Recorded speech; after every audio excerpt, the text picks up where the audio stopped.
Next task कर रहे हैं बेटा कोलिगेटिव प्रॉपर्टीज। कोलिगेटिव प्रॉपर्टीज क्या है, किसके लिए यूज होता है? In case of non volatile solute in dilute solution, तो उसके लिए कोलिगेटिव प्रॉपर्टीज यूज होती है। कोलिगेटिव प्रॉपर्टीज किसको कहते हैं? तो देखो, colligative properties are those properties. कौन सी प्रॉपर्टीज है कोलिगेटिव प्रॉपर्टीज? शॉर्ट में उसको क्या कहेंगे बेटा? CP, which depends only on the number of particles. First वो किसके पर डिपेंड होना चाहिए? Only on the number of particles of non volatile solute, यानी सोल्यूट कैसा हो, सोल्यूट के ऊपर डिपेंड होनी चाहिए। और वो जो सोल्यूट है वो कौन सा होना चाहिए? नॉन वोलेटाइल सोल्यूट होना चाहिए, और वो उसके जो नंबर ऑफ पार्टिकल्स है उसके ऊपर डिपेंड होगी। एंड सेकेंड किसके पर डिपेंड होगी? Nature of the solvent. Nature of the solvent, solvent का नेचर कैसा है उसके ऊपर डिपेंड होगी। तो ये दोनों पॉइंट के ऊपर डिपेंड होगी colligative properties. And independent of the nature of the solute, यानी सॉल्यूट का जो नेचर है उसके ऊपर वो डिपेंड नहीं होती है। नेचर सिर्फ देखना है तो किसका देखना है बेटा? हमें सॉल्वेंट का नेचर देखना है। एंड सोल्यूट के लिए क्या देखना है? तो सोल्यूट कौन सा होना चाहिए? पहले तो नॉन वोलेटाइल सोल्यूट होना चाहिए, और उसमें भी क्या देखना है? नॉन वोलेटाइल सोल्यूट के नंबर ऑफ पार्टिकल्स। तो ये दो पॉइंट है उसके पर डिपेंड होती है, तो उसको क्या कहते हैं बेटा? Colligative properties. तो उसके हिसाब से हम लोग यहाँ पे लिख सकते हैं colligative properties is proportional to N. N बोले तो क्या है? Number of solute particles. तो उसके ऊपर डिपेंड होके हम लोगों को यहाँ पे कोलिगेटिव प्रॉपर्टीज मिलती है। Colligative properties is directly proportional to number of solute particles. तो ये जो कोलिगेटिव प्रॉपर्टीज होती है, दे आर 4 कोलिगेटिव प्रॉपर्टीज होती है। कौन कौन सी? एक तो relative lowering in vapour pressure, जो हम लोगों ने अभी ही देखा, रिलेटिव लोअरिंग वेपर प्रेशर यानी RLVP। सेकेंड होती है elevation in boiling point. Third होती है depression in freezing point. Fourth होती है ऑस्मोटिक प्रेशर। तो ये होती है बेटा कोलिगेटिव प्रॉपर्टीज। समझ में आया बेटा? सबको दिमाग में जा रहा है? यस और नो? किसको कहेंगे बेटा कोलिगेटिव प्रॉपर्टीज? जिसमें क्या होना चाहिए? वो डिपेंड्स होती है number of particles of non volatile solute, उसके ऊपर डिपेंड होती है। एंड सेकेंड वो डिपेंड होती है nature of the solvent. Solvent का नेचर देखना है, और पार्टिकल्स देखने हैं किसके? बट नॉन वोलेटाइल सोल्यूट के, यानी CP is directly proportional to N. तो ये हो जाती है हमारे लिए बेटा कोलिगेटिव प्रॉपर्टीज, जो 4 टाइप्स की होती है। RLVP, elevation in boiling point, depression in freezing point, and fourth होती है ऑस्मोटिक प्रेशर। तो इसको कहेंगे हम लोग कोलिगेटिव प्रॉपर्टीज। 2 कोलिगेटिव प्रॉपर्टीज यहाँ पे हम लोग स्टडी कर रहे हैं अभी। डिफाइन कोलिगेटिव प्रॉपर्टीज फर्स्ट देख रहे हैं। RLVP के लिए सिर्फ हम लोग रिवाइज कर रहे हैं, जो हम लोगों ने आगे देखा वही हम लोग यहाँ पे वापस रिवाइज कर रहे हैं, बस और कुछ नहीं है।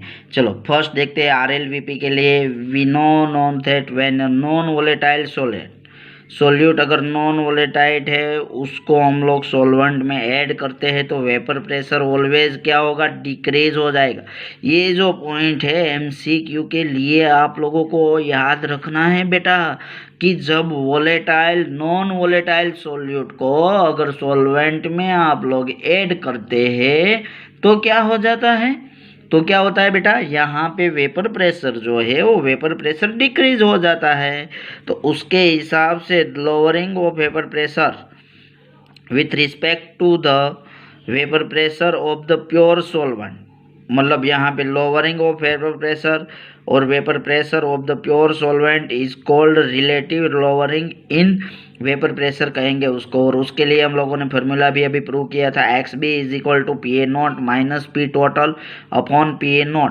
ये जो फार्मूला है, ये फार्मूला किसके लिए है बेटा? यहाँ पे RLVP के लिए ये फार्मूला हम लोगों को बताई हुई है। तो उसके हिसाब से XB की जगह पे आप लोग वैल्यूएशन रख दो।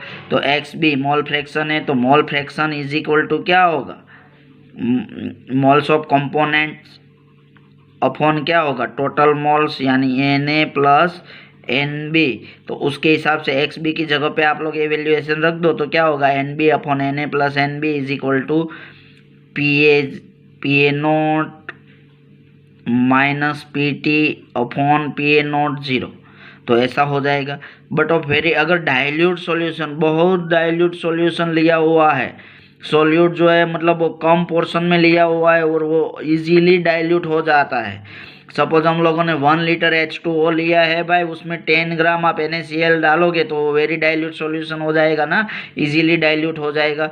सो NB लेस देन Na, यानी NB से वैल्यूएशन किसकी ज़्यादा हो जाती है, Na की। तो इसके हिसाब से लिख सकते हैं हम लोग NB upon Na is equal to क्या होगा, PA0 माइनस PT अपॉन क्या हो जाएगा, PA0। But Na is equal to क्या है, weight upon molecular mass, mole is equal to क्या होगा, वेट अपॉन मोलिकुलर मास। तो Na is equal to WA upon Ma, और एज इट इज NB के लिए भी लिख सकते हैं, NB इज इक्वल टू क्या होगा, WB अपॉन MB। तो NB एंड Na की वैल्यूएशन रखोगे तो क्या मिलेगी यहाँ पे, WB अपॉन MB इंटू क्या हो जाएगा, Na नीचे, तो नीचे से स्टार्ट करेंगे, WA अपॉन Ma। तो फॉर्मूला क्या मिलेगी, WB into Ma upon MB into WA is equal to क्या होगा, इज इक्वल टू हम लोगों को यहाँ पे फॉर्मूला मिल जाएगी, is equal to PA0 minus PT upon PA0 0। तो ये जो फॉर्मूला है याद रखने है, एक्सरसाइज में, सम्स में ये बहुत सारे यूज़ हो सकते हैं बेटा। यहाँ पे यार WB गिवन क्या है, वो वेट ऑफ सॉल्यूट है, WA क्या है, वेट ऑफ सॉल्वेंट है, MB क्या है, मोलार मास ऑफ सॉल्यूट है, एंड Ma क्या है, मोलार मास ऑफ सॉल्वेंट है। तो इसके हिसाब से ऐसे RLVP कोलिगेटिव प्रॉपर्टीज की फॉर्मूला हम लोग फाइंड कर सकते हैं बेटा। फॉर्मूला क्या बता रही है यहाँ पे, NB upon Na is equal to PA0 minus PT upon PA0 है, तो उसकी जगह पे NB और Na, उसकी जगह पे आप लोग वेट अपॉन मोलिकुलर मास रखोगे तो फॉर्मूला क्या मिलेगी, WB into Ma upon MB into WA is equal to क्या हो जाएगा, PA0 minus PT upon PA0। तो ये हो जाएगी RLVP की फॉर्मूला। ये एक्सरसाइज में, सम्स में बहुत जगह पे यूज होगी, तो ये दिमाग में रखना है, इसको भूल नहीं जाना है बेटा। नेक्स्ट हम लोग colligative properties, second colligative properties हम लोग फाइंड कर रहे हैं, एलिवेशन इन बॉइलिंग पॉइंट। चलो पहले तो ये बताओ मुझे, किसको मालूम है बेटा बॉइलिंग पॉइंट किसको कहेंगे, किसको मालूम है बॉइलिंग पॉइंट किसको कहेंगे। तो देखते हैं बॉइलिंग पॉइंट क्या है। टेम्परेचर लेना है eight which the vapour pressure of liquid का जो भी वेपर प्रेशर है वो किसके इक्वल हो जाना चाहिए, equal to the external pressure. और एटमॉस्फेयर का एक्सटर्नल प्रेशर जो होता है वो ऑलवेज कितना होता है, हमें मालूम है कितना होता है, 1 एटमॉस्फेयर, 1 ATM होना चाहिए। ठीक है, तो इसको क्या कहेंगे हम लोग, बॉइलिंग पॉइंट, BP कहेंगे इसको। तो बॉइलिंग पॉइंट क्या होगा, vapour pressure of liquid is equal to क्या हो जाना चाहिए, एक्सटर्नल प्रेशर। मतलब लिक्विड को तब तक हीट करना है, तब तक हम लोगों को टेम्परेचर देना है, तो जाके उसका जो प्रेशर है वो प्रेशर कितना हो जाए, एक्सटर्नल प्रेशर जितना हो जाए, यानी कितना हो जाए, 1 ATM हो जाए, तब जाके उसको क्या कहेंगे हम लोग, बॉइलिंग पॉइंट। चलो अब बॉइलिंग पॉइंट में एलिवेशन मतलब डिफरेंस क्या आ रहा है, तो ये हम लोग चेक करते हैं। On addition of volatile solute, मतलब on addition of volatile solute अगर ऐड करते हैं किस में, the vapour pressure of solvent जो लिया हुआ है यानी लिक्विड सब्सटेंस लिया है, अगर उसमें वोलेटाइल सोल्यूट आप लोग ऐड करते हैं तो क्या होता है, the vapour pressure of solvent क्या हो जाता है, यहाँ पे डिक्रीज हो जाता है। मतलब पहले जो होता है उसका पहले जो होता है वेपर प्रेशर, उससे जब सोल्यूट ऐड करते हैं तो वेपर प्रेशर क्या हो जाता है, डिक्रीज हो जाता है। तो यहाँ पे बॉइलिंग पॉइंट हम लोगों को ज़्यादा देना पड़ेगा। Therefore, to boil the solution, the required temperature will be higher. High temperature देना पड़ेगा। देखो पहले सोलवेंट लिया था, सपोज देखो यहाँ पे H2O लिया है सोलवेंट, अगर आप लोग इसको हीट करते हैं तो इसका जो प्रेशर है वेपर प्रेशर, यहाँ पे वेपर्स मिलेगी, उसका प्रेशर कितना होना चाहिए, तो उसका प्रेशर कितना होना चाहिए बेटा, 1 ATM तक, 1 ATM तक हो जाए तब तक उसको हीट करना है। क्यों 1 ATM, क्योंकि हमें मालूम है बेटा एक्सटर्नल प्रेशर कितना होता है, 1 ATM। तो यहाँ पे हम लोग टेम्परेचर देंगे, आप लोगों को भी मालूम है भाई H2O है तो उसका बॉइलिंग पॉइंट क्या होता है, उतना टेम्परेचर दे के हीट करोगे तो सॉल्यूशन का जो सोलवेंट जो है H2O उसका जो प्रेशर है कितना हो जाएगा, 1 ATM। तो टेम्परेचर कितना देना पड़ेगा हम लोगों को यहाँ पे 100 डिग्री सेल्सियस। बट अगर ये तो सॉल्वेंट था, अगर उसमें आप लोगों ने बाहर से कोई एक्सटर्नल सॉल्यूट ऐड कर दिया तो सॉल्यूट ऐड करने से क्या होगा, टेम्परेचर जो है वो टेम्परेचर ज़्यादा देना पड़ेगा, क्योंकि तब जाके ही 1 एटमॉस्फेयर मिलेगा ना। So therefore to boil the solution the required temperature will be higher, high temperature हो जाएगा। सपोज देखो यहाँ पे सॉल्वेंट है, सॉल्वेंट PaO है, PaO यानी प्रेशर है उसका, बट अगर आप लोग इसको हीट करते हैं तो कितना हीट करेंगे, जब तक उसका टेम्परेचर कितना हो जाएगा 1 atm तक। तब जब 1 atm होता है तब सॉल्वेंट है, तो सॉल्वेंट के लिए क्या होगा टेम्परेचर TB0। बट जैसे ही आप लोग क्या ऐड करते हैं भाई, सोल्यूट ऐड करते हैं, सोल्यूट ऐड करने से क्या होगा, सॉल्यूशन मिल जाएगा, सॉल्यूशन मिल जाएगा। बट हम लोगों को मालूम है टेम्परेचर जो पहले था उससे ज़्यादा देना पड़ेगा, क्योंकि हम लोगों ने सॉल्यूट ऐड किया है तो सॉल्यूशन मिल रहा है। तो सॉल्यूशन के लिए जो प्रेशर है PA, बट वो ज़्यादा देना पड़ेगा, और वो कितना हो जाएगा TB। अब दोनों का आप लोग डिफरेंस लोगे तो हम लोगों को यहाँ पे क्या मिल जाएगा, डेल्टा TB। तो किसका टेम्परेचर ज़्यादा होगा ये दोनों में, बताओ, चलो बेटा बताओ, इसमें दोनों में किसका टेम्परेचर ज़्यादा होगा, TB0 का या TB का। देखो TB0 का टेम्परेचर जो है वो सॉल्वेंट के लिए, TB का जो टेम्परेचर है वो किसके लिए है, सॉल्यूशन के लिए। दोनों डिफरेंस लेंगे तो हम लोगों को डेफिनेटली मालूम है किसका ज़्यादा हो जाएगा भाई, TB का। तो डिफरेंस क्या मिलेगा, delta TB is equal to TB minus TB0, तो इसका टेम्परेचर ज़्यादा हो जाएगा। चलो नेक्स्ट देखते हैं, volatile solvent eight liquid equilibrium में होता है, तो सॉल्वेंट इज इक्वल टू क्या हो जाएगा, लिक्विड में से वेपर्स में, वेपर्स में से लिक्विड में कन्वर्ट हो जाएगा। But elevation in boiling point क्या होगा, difference delta TB is equal to TB minus TB0 हो जाएगा। तो ये डेल्टा TB की वैल्यूएशन मिल जाएगी हम लोगों को। यहाँ पे डेल्टा TB जो है वो ही क्या है, एलिवेशन इन बॉइलिंग पॉइंट। और ये पॉइंट याद रखना है भाई MCQ के लिए, बेटा ये याद रखो MCQ के लिए कि ये boiling point, elevation in boiling point is directly related to किसके साथ रिलेट होता है, मोलालिटी के साथ, यानी डेल्टा TB। ये साइंटिफिक रीजन है, साइंटिस्टों ने प्रूव किया हुआ है, मैं अपने हिसाब से अपना नहीं बता रहा हूँ भाई। तो ये दिमाग में रखना है, elevation in boiling point is directly proportional किसके साथ होता है, मोलालिटी यानी स्मॉल m, मोलालिटी बोले तो स्मॉल m के साथ वो डायरेक्टली प्रोपोर्शनल होता है। तो एलिवेशन इन बॉइलिंग पॉइंट यानी क्या होगा, delta TB। So delta TB is proportional to m, और m क्या है, मोलालिटी, उसका यूनिट्स क्या होता है, मोल पर किलोग्राम उसका यूनिट्स होता है। चलो so delta TB is equal to, proportional to remove करें आप लोग तो delta TB is equal to क्या मिलेगा, KB इंटू M। और KB जो है उसको क्या कहेंगे, मोलर एलिवेशन कांस्टेंट, या तो फिर उसको क्या कहेंगे, दोनों नेम याद रखना है, उसको क्या कहेंगे, एब्यूलियोस्कोपिक कांस्टेंट भी कहेंगे, या तो फिर मोलर एलिवेशन कांस्टेंट KB को कहेंगे।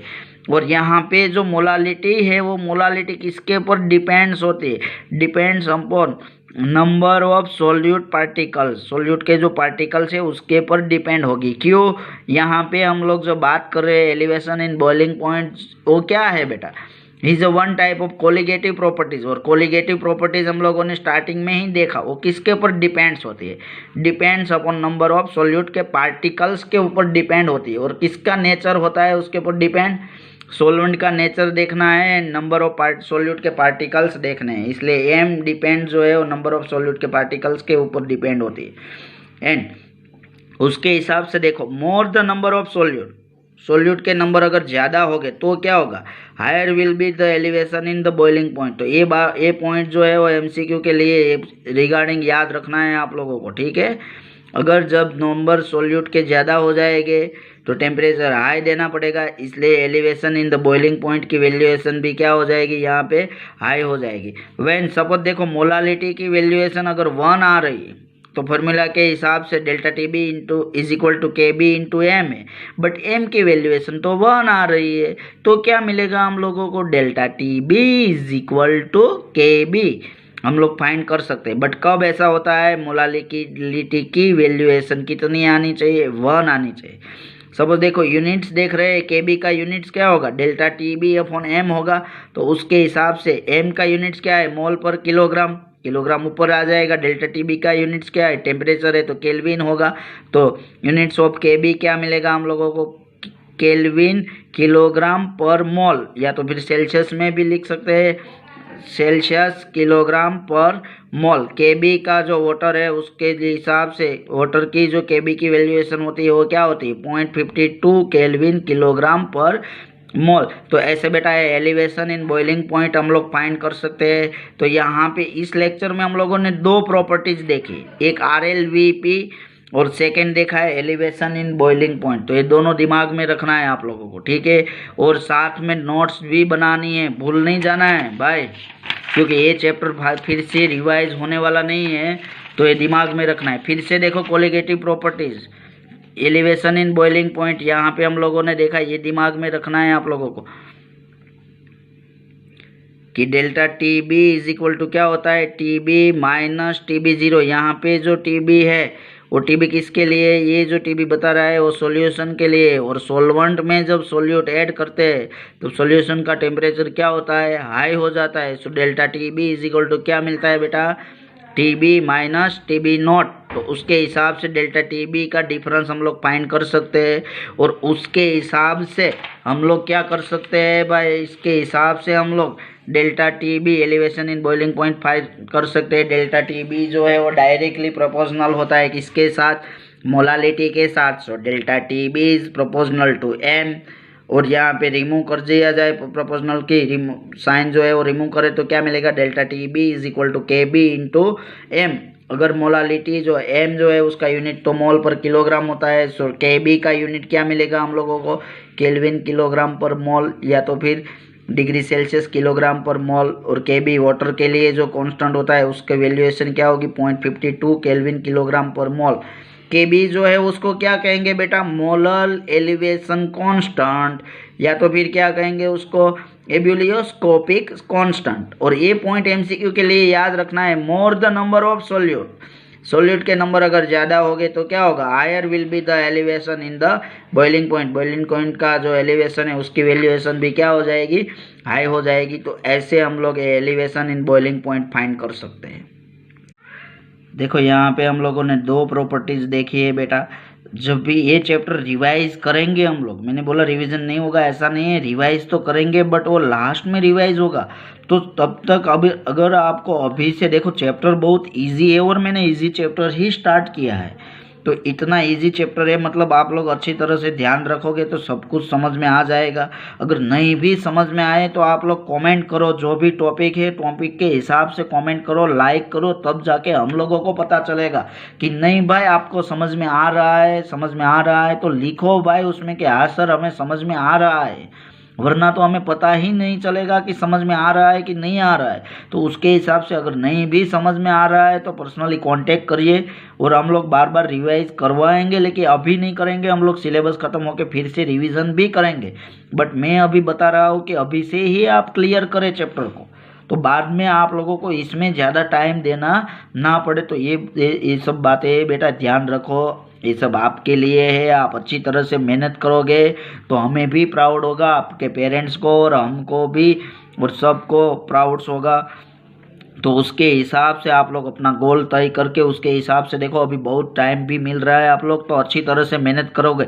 आई होप मेहनत करते ही होगे और ज़्यादा से ज़्यादा मेहनत करो। इसके MCQ है वो MCQ भी करते रहो, कैसे भी करके।